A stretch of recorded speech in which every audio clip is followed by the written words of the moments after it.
GameRanks presents the 10 best new games of E3 2015. We couldn't include Fallout 4, Battlefront, NFS, and Just Cause 3 because they were announced prior to the conference.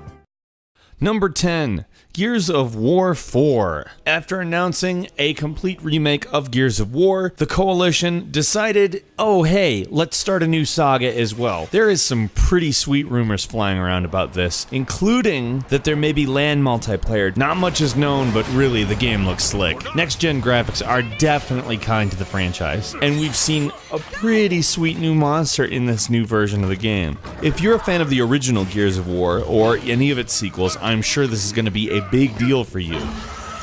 Number 9. Hitman. After a not particularly well-reviewed entry to the franchise, Hitman is back, and they are making promises about how you're going to be playing Hitman that say it's a lot more like the old games and therefore more what people are looking for in the franchise. On top of what looks like the more open approach of the older games, the contracts mode apparently has become significantly more enhanced, allowing for custom missions that can be played by you and your friends competitively. Hitman is going to be a big deal. It's really great to see such an awesome game sort of come back into its own, and that's what's happening with Hitman. Number 8, Dreams. Dreams is a sort of different animal altogether than what we're used to as games. It's kind of like a Mario paint that dropped Mario and became everything that anyone could ever use to create interactive art. It's hard to explain, but really, you should give the video a look. I'm convinced you could make a movie with it if you really wanted to. It's pretty awesome. Number 7, For Honor. For Honor kind of reminds me of Dynasty Heroes, but more of a medieval rather than Japanese or franchise-oriented setting. It's a big fight, however, your team is a lot bigger than in Dynasty Heroes. It kind of looks arcadey, but maybe a little bit more detailed than just that. The combat does look a little bit more deliberate than Dynasty Heroes, but on the other hand, it really also looks like it's kind of a refined take on the idea. Number 6, Tom Clancy's Ghost Recon Wildlands. The latest entry in the tactical shooter franchise, the game abandons the futuristic setting of Advanced Warfighter and Future Soldier, instead being set in present time, more similar to Tom Clancy's original Ghost Recon. It will be the first in the series to feature an open world, with side missions and AI that apparently actually has an agenda of its own. Number 5, Dark Souls 3, impossibly unforgiving, with an approach to storytelling that a lot of people call peppering. Actually, I don't know if a lot of people call it that. I call it that. Dark Souls has given players an impossible challenge since the PlayStation 2 era, and seeing it realized in next-generation graphics makes you realize what an epic, big deal of a game Dark Souls actually is. But with the success of Bloodborne, how could From Studios honestly resist this?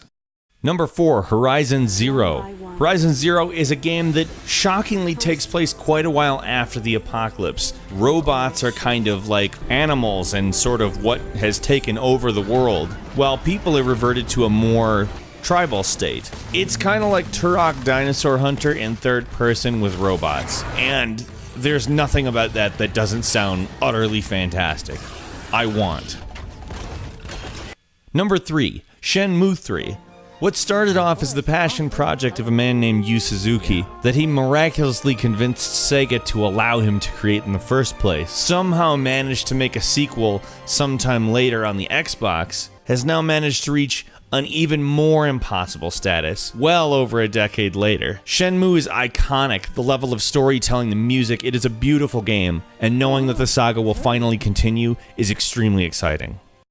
Number 2, Dishonored 2. Dishonored out-Bioshocked Bioshock, and now it looks like it's about to out-Dishonor itself. The scale of what was shown in the Dishonored 2 trailer is massive. You get to play as Emily Caldwell now, which is frankly probably the best development of the whole thing.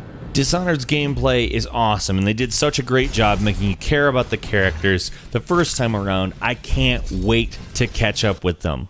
Number 1, the Final Fantasy VII Remake. If you didn't go nuts when you saw this, you have no idea what hype is.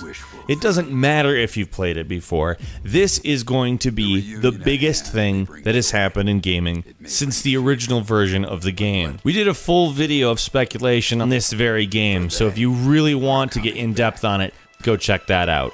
While you're at it, please like and favorite this video, and make sure to subscribe to GameRanks as well. Come back to youtube.com/GameRanksTV as often as you can because there's a constant stream of great videos all the time. Thanks a lot for watching, and I hope you're ready for the new heyday of gaming because it really seems like that's what just happened.